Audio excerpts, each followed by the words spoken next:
नमस्कार मित्रांनो, मी प्रवीण पाटील आणि आपण पाहतात ताप्ती सातपुडा न्यूज चॅनल। सावदा कृषी मंडळातील केळी उत्पादक शेतकऱ्यांना त्यांच्या पीक विम्याची रक्कम न मिळाल्याने आज तारीख 23 रोजी शेतकऱ्यांनी ब्रह्मपूर अंकलेश्वर महामार्गावर भारतेश्वर मंदिराजवळ रस्ता रोको आंदोलन केले। या आंदोलनाचा पूर्ण व्हिडिओ पहा। चॅनल सबस्क्राइब करा, लाईक करा, शेअर करा। धन्यवाद।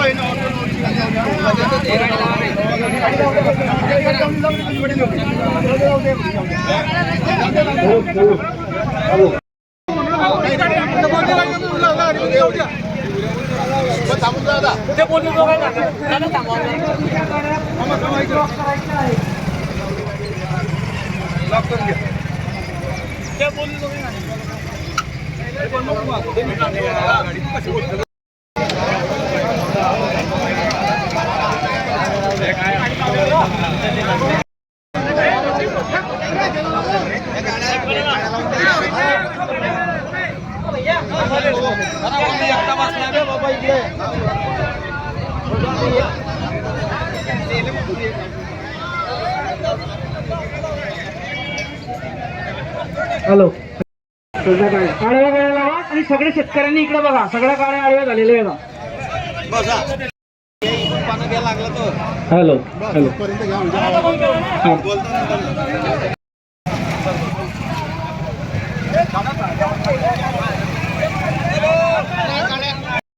हॅलो हॅलो हां ओके।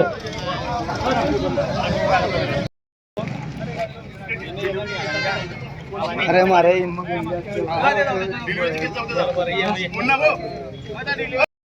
इमर्जन्सी गाडी फक्त जाऊ द्या, बाकी कोणतीच गाडी जाऊ नका देऊ। आता ॲम्ब्युलन्स वगैरे असलं तर विषय वेगळा। बघा सर्व शेतकरी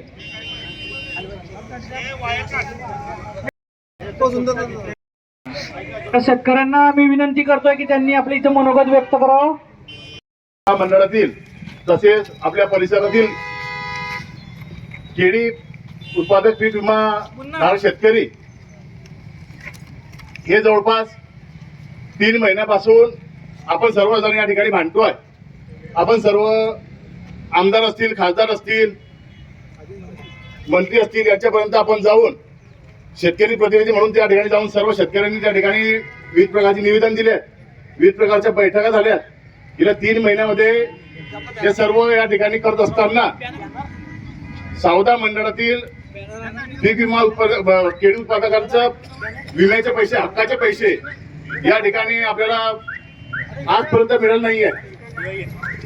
केळी पीक विम्याची रक्कम शेतकऱ्यांच्या खात्यामध्ये 31 ऑक्टोबरच्या आत ही रक्कम जमा व्हायला पाहिजे होती आणि ही रक्कम जमा होत असताना आपण ज्या वेळेस विमा काढतो त्यावेळेस आपल्या विम्याचे एक निकष या ठिकाणी तपासले जातात प्रशासनाच्या माध्यमातून। आणि आपली जी पीक विम्याची कंपनी आहे त्या कंपनीच्या माध्यमातून एक प्रकारचे डॉक्युमेंट त्या ठिकाणी कागदपत्र तपासून त्या ठिकाणी आपले सर्व कागदपत्र आपण अपलोड करतो आणि त्यानंतर हा पीक विम्याचा या ठिकाणी आपल्याला लाभ मिळतो। परंतु आपल्या सावदा मंडळातील सर्व शेतकऱ्यांचं या ठिकाणी सर्व कागदपत्र सर्व या ठिकाणी असताना पण आपल्या या पीक विमा कंपनी असेल किंवा प्रशासनाच्या माध्यमातून होणाऱ्या चुका असतील यांच्या माध्यमातून हे झालेल्या चुका यामुळे आपल्या सावदा मंडळातील शेतकऱ्यांना आजपर्यंत 3 महिन्यापासून या पीक विम्याचा लाभ आपल्याला मिळाला नाहीये। आणि हा पीक विमा आपल्या शेतकऱ्यांच्या हक्काचा आहे।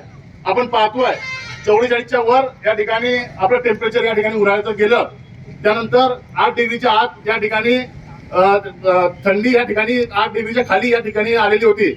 त्याचप्रमाणे दिलेल्या जे निकष आहेत, पीक विमा कंपनीचे निकष आहेत, त्या निकषच्या माध्यमातून आपल्याला जो पीक विमा मिळतो हे निकष असताना सुद्धा या ठिकाणी सर्व त्या ठिकाणी आपण शेतकरी सर्व या निकषामध्ये बसलेले असताना सुद्धा आपल्याला हा पीक विमा मिळत नाहीये। त्यानंतर आता आम्ही बरेचसे त्या ठिकाणी आम्ही शेतकरी ज्या अधिकाऱ्यांशी बोललो तर अधिकारी या ठिकाणी मला वेगवेगळ्या प्रत्येक अधिकाऱ्यांचं या ठिकाणी वेगळं उत्तर असते। म्हणजे शेतकऱ्यांना संभ्रमात टाकण्याचं काम या अधिकाऱ्यांच्या माध्यमातून होते। पीक विमा कंपनीचा अधिकाऱ्यांचं काही सांगणं वेगळं आहे, त्यानंतर आपण महसूलच्या अधिकाऱ्यांकडे गेले, त्यांचं सांगणं वेगळं आहे, कृषी अधिकाऱ्यांकडे गेले, त्यांचं सांगायचं काम वेगळं आहे। म्हणजे वेगवेगळ्या प्रकारचे कारण या ठिकाणी देत आहेत आणि शेतकऱ्यांना या ठिकाणी वेटीस धरत आहेत। तर या ठिकाणी शेतकऱ्यांचा या शेवटी आपल्या अंत झाला। म्हणजे आपण या ठिकाणी इतके 3 महिन्यापासून वाट बघतोय, ते शेतकरी संयमचा अंत या ठिकाणी झालेला आहे आणि सर्व शेतकऱ्यांनी या ठिकाणी निर्णय घेतलाय की आमचा पीक विमा मिळणार नाही तोपर्यंत आम्ही या ठिकाणी रस्त्यावरून उठणार नाही, रस्ता रोको या ठिकाणी करणार आहे। तर आपल्या मीडियाच्या माध्यमातून आम्ही या प्रशासनाला आणि शासनाला विनंती करणार आहे की जरी आम्ही शासनाचे या ठिकाणी कार्यकर्ते असलो, परंतु आम्ही आधीच शेतकरी आहे। शेतकरी म्हणून आम्ही सुरुवातीला आमचं त्या ठिकाणी आमचं लोकप्रतिनिधी म्हणून आम्ही शेतकरी करणार आहे। परंतु या ठिकाणी आमच्या सावदा मंडळातील शेतकऱ्यांना होणारा अन्याय, हा अन्याय या पीक विमा जोपर्यंत मिळत नाही तोपर्यंत हा दूर होणार नाही आणि ह्या पीक विम्याची रक्कम आमच्या सर्व शेतकऱ्यांच्या हक्काची आहे।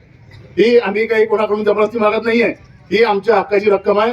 ही आम्हाला जोपर्यंत मिळत नाही तोपर्यंत आम्ही रस्ता रोको या ठिकाणी थांबवणार नाही।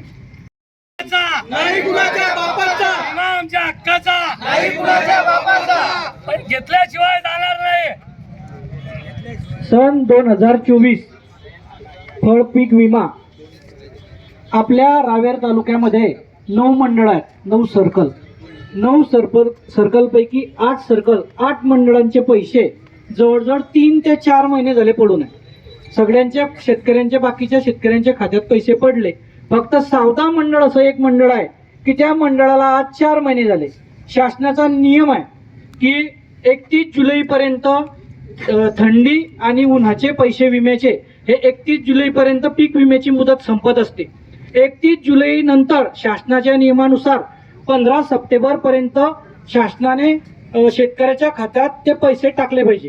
पण आज तुम्ही 15 सप्टेंबर पासून बघा, 15 सप्टेंबर ते 15 ऑक्टोबर, 15 ऑक्टोबर ते 15 नोव्हेंबर, 15 नोव्हेंबर ते 15 डिसेंबर आणि 15 डिसेंबर ते 15 जानेवारी, 4 महिन्याहून वर दिवस झालेले आहेत। 4 महिने झाले, अजून शेतकऱ्याचे एकच असं मंडळ आहे। हे एकाच मंडळाला असं काय झालं की तुम्ही 9 मंडळांचे पैसे, 8 मंडळांचे पैसे टाकले नाही, एका मंडळाचे पैसे टाकू शकले नाही। विषय असा आहे, तुम्ही इथनं डाटा पाठवला, 8 मंडळांचा पाठवला की 9 मंडळांचा पाठवला, मग एकाचाच का लेट पाठवला, मग एकाचाच का लेट गेला, हेही कारण आम्हाला समजायला पाहिजे।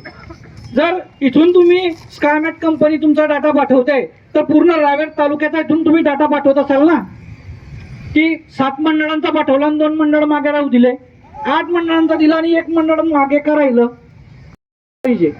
जर इथं 4 महिन्यापासून शेतकरी सर्व निवेदन देतोय, शांततेने आपल्याकडे सर्व मागण्या मांडतोय, तर इथं कुणी लक्ष द्यायला तयार नाही, प्रशासनाने लक्ष द्यायला नाही, राज्यकर्त्यांना वेळ नाही।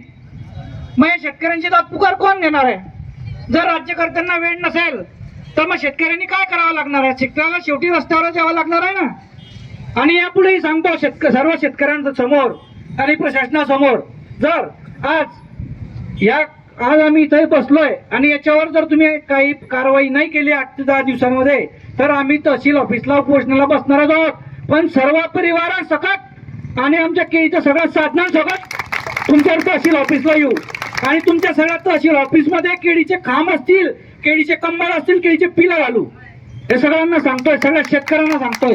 आपल्याला आपण 10 दिवस झाले, 4 महिने झाले वाट बघतोय।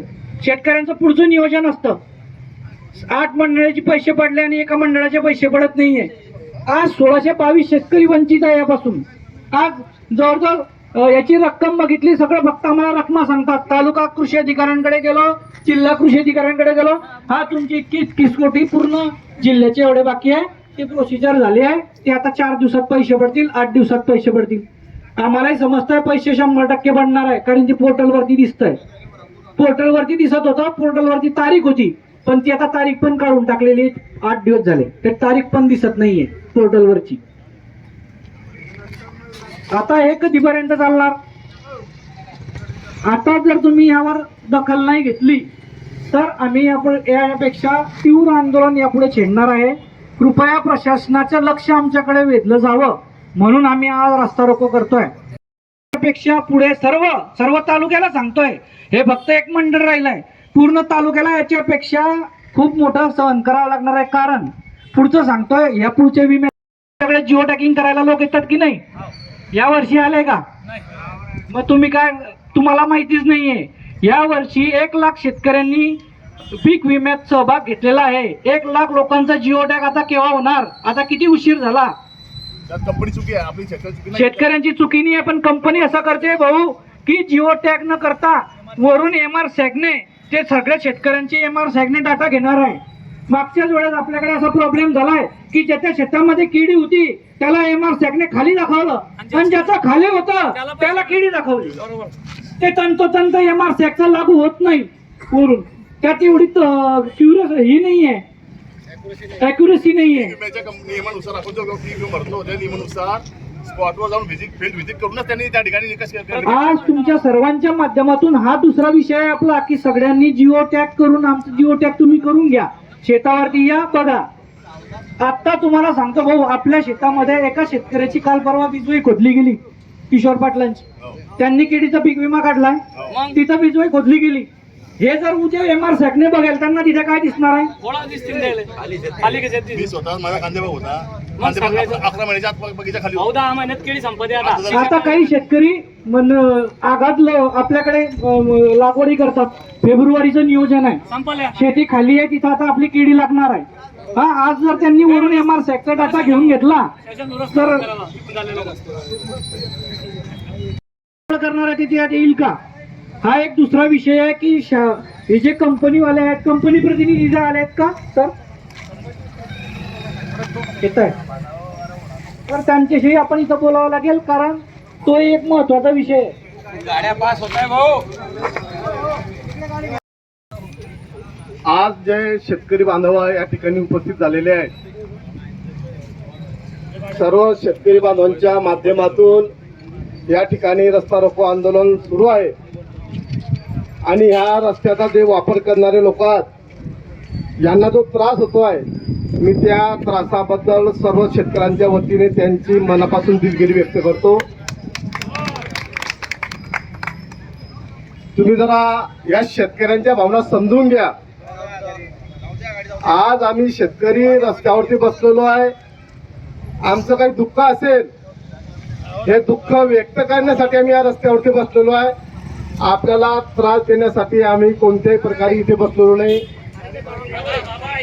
शेतकरी मित्रांनो, आपण लोकशाहीच्या माध्यमातून संविधानाने जो आपल्याला अधिकार दिलेला आहे त्या अधिकाराचा अवलंब करून शेवटी आपण आजचा रस्ता रोकोचं आंदोलन या ठिकाणी आपण करण्यात येत आहे. आपण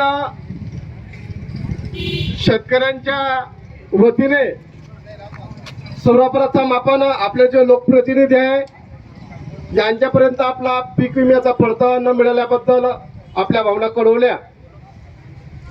त्यांनी त्यांच्यासोबत माननीय कलेक्टर साहेबांची मीटिंग घेतली. त्या ठिकाणी आपण आपल्या सर्वांनी आपल्या भावना व्यक्त केल्या. माननीय कलेक्टर साहेब मंत्रालयात बोलले आणि आपल्याला सांगितलं की बा 10 दिवसामध्ये तुमचा पीक विमा परतावा तुमच्या खात्यामध्ये वर्ग होईल. मित्रांनो, आजची जो आपण रस्ता रोको करतोय याला कमीत कमी 1.25 ते 1.5 महिन्यापासून आपला प्रोसिजर चालू आहे. आपण माननीय तहसीलदार साहेब असतील, तालुक्याचे पीक विमा कार्यालय या ठिकाणी आंदोलन केलं. माननीय प्रांत अधिकारी साहेब यांना निवेदन दिलं. माननीय कलेक्टर साहेबांना निवेदन दिलं. माननीय खासदार ज्यांचा केंद्राचा सुद्धा याच्यामध्ये वाटा आहे यांच्याशी आपण संपर्क केला, त्यांच्याशी संवाद साधला. राज्याचा जो 60% हिस्सा याच्यामध्ये आहे, माननीय आमदार चंद्रकांत पाटलाशी आपण सुसंवाद साधला. त्यांनी सहकार्य करायचं आश्वासन दिलं.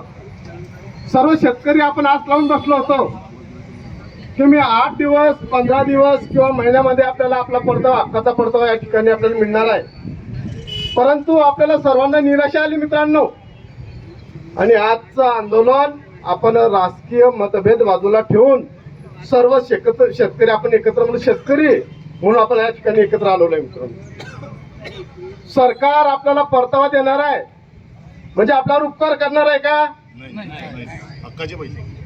माननीय पंतप्रधान मोदी साहेब यांचं असं म्हणणं आहे की शेतकऱ्यांचं जे नुकसान होते, वादळ असेल, पाऊस असेल, उष्णता असेल, थंडी असेल, ज्याच्या साठी त्यांनी पीक विमा योजना काढली, परंतु प्रशासन कशा पद्धतीने या योजना राबवते याचं ज्वलंत उदाहरण आपल्या सावधा मंडळाला त्यांनी जे उघडलेलं आहे हे यातून दिसून येते. म्हणजे प्रशासन आणि पीक विमा प्रतिनिधी, आता या ठिकाणी म्हटलं पीक विमा प्रतिनिधी लोक आलेले आहेत का, तर आपला 10:30 टाइम होता मित्रांनो इथे आंदोलन काढण्याचा, आणि आता 11:30-12 वाजत आले तरी लोक म्हणजे पीक विम्याचे प्रतिनिधी या ठिकाणी आले नाही. म्हणजे आपल्या शेतकऱ्यांबद्दल यांच्याबद्दल काय सहानुभूती आहे, किती संवेदनशील आहे यातून आपल्याला दिसून येते. मित्रांनो मला वाटतं हे लोक असे वठणीवर येणार नाही, आपल्याला याच्यापेक्षा तीव्र आंदोलन छेडावं लागणार आहे. आणि आपण तर सर्व एक आहोत, शेतकरी म्हणून एक आहोत. राजकीय जोडे आपण बाजूला काढून ठेवलेले या ठिकाणी. त्यामुळे प्रशासनावर सरकार कोणतेही असो, परंतु शेतकऱ्याच्या पुढे कोणतेही प्रशासनाचा ताकद चालणार नाही. मित्रांनो आज म्हणजे शेतकऱ्यांच्या बाबतीमध्ये सांगायचं असलं की बा शेतकऱ्यांना असं वाटतं की माझा हक्काचा परतावा या ठिकाणी मिळेल, मला बियाणे घ्यायचे असतील, रासायनिक खतांचे पैसे द्यायचे, आर्थिक वंचनामध्ये शेतकरी आहे आणि तो आस लावून बसलेला होता की मला माझा हक्काचं पीक विमा मिळेल. या ठिकाणी सप्टेंबर अखेर शशांक बोलून सांगितलं या ठिकाणी की सप्टेंबर अखेर आपल्याला पीक विमा मिळाला पाहिजे होता. बाकीच्या मंडळांना पीक विमा मिळाला, परंतु आता 4 महिने होत आले, परंतु आपल्याला हक्काचा म्हणजे कसं सरकार आपल्याला कसं म्हणजे पीक विमा कंपनी कसं आपल्यावर उपकार करते आहे या पद्धतीने या ठिकाणी वागणूक आहे. मी असं म्हणेल महसूलचे कोण आलेले इथे, महसूलवाले कोणी आहे का इथे, महसूलवाले सर्कल महसूल आपण आहेत काय, तुम्हाला दिलं तहसीलदार साहेबांनी का प्रांत साहेबांनी काही सांगितलं का आपल्याला, या इकडे या शेतकरी आंदोलनचे रस्ता रोको आंदोलन करता महाशय तहसीलदार साहेब स्वतः येणार होते, परंतु आज कमिशनर साहेबांची व्हिडिओ कॉन्फरन्सद्वारे मीटिंग असल्या कारणाने त्यांनी मला निवेदन स्वीकारण्याकरता या ठिकाणी पाठवलेले आहेत. या ठिकाणी तालुका कृषी अधिकारी हे देखील आलेले आहेत आणि पीक विमा कंपनीचे जे प्रतिनिधी आहेत त्यांना बोलवलेलं होतं तेही या ठिकाणी आता उपस्थित झालेले आहेत. आणि माननीय प्रांत साहेबांनी आलं पाहिजे होतं किंवा जे माननीय तहसीलदार साहेब रायगडचे त्यांनी सुद्धा हजर आलं होतं. म्हणजे तुम्ही शेतकऱ्यांच्या भावनांचे खेळला तर केला जातो या ठिकाणी. पीक विम्याचे कोण अधिकारी इथे आलेले आहेत, आले कोण, या इकडे पुढे या. बोला, नाव सांगा आपलं, नाव सांगा तुमचं, नाव सांगा तुमची जबाबदारी सांगा.